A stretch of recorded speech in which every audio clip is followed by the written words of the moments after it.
So this video is going to take a slightly different format than what we often do in this space, in particular because we're going to spend some time talking about why we're coming back to public worship and how we're going to do that in a safe and secure manner. Right? I think we need to begin to just acknowledge that there's been a lot of hardship that's come out of COVID-19. There's been death, there's been job losses, there's been a lot of pain.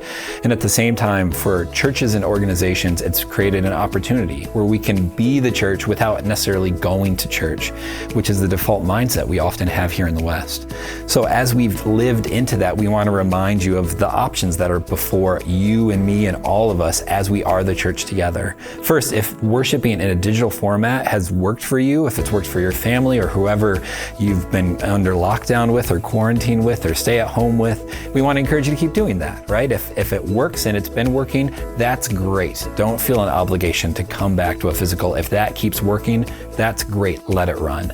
If that one isn't working, we want to encourage you honestly to emulate what's happened in the emerging world and what's happened within the church throughout the millennia. And that's we gather in small groups and family units, whether you're related to them or just friends, and to worship together, right? Where there's fellowship, where there's conversation, where there's singing and all of that in ways that feel good and wholesome and appropriate. If we wanted to pick the best way, the ideal way, go do that in this season, right? Because that has a lot of flexibility built in based on whatever comes next. If neither of those two work for you, we're also building spaces where you can come back and join us physically for worship in our building on a Sunday morning. We're excited to do this, and at the same time, we also need to acknowledge that it's going to feel different. If you do come and you join us, we would love to have you, and we want to encourage you to adopt the spirit that shows up throughout Scripture, especially in places like Philippians 2, chapter 3, where it says, "In humility, consider others better than yourself." We're coming not to get something, we're coming to be part and engage, yeah? And at the same time, we want to be careful and cautious and gracious towards one another because we're all engaging with this differently.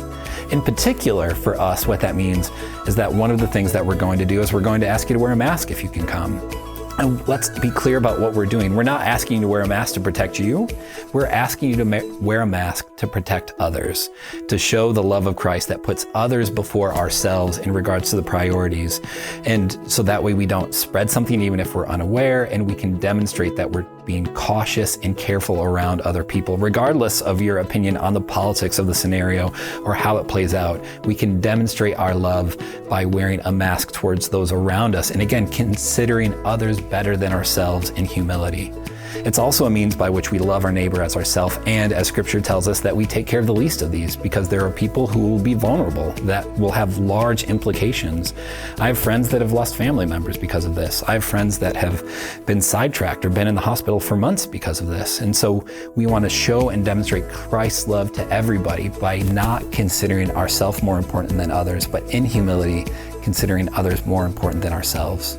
And in the midst of all of that, we need to just live under a covering of grace because everyone deals with this differently. Everyone engages with it differently. And it's hard for all of us. We'll get through it. It will be good. God will be glorified. And at the same time, it's going to be tricky, right? And we just know that. And that will be okay. And we just need to extend grace to one another who are making different decisions than the ones that we are making personally. So in all of that, friends, grace and peace this week. Have a good day and a good week.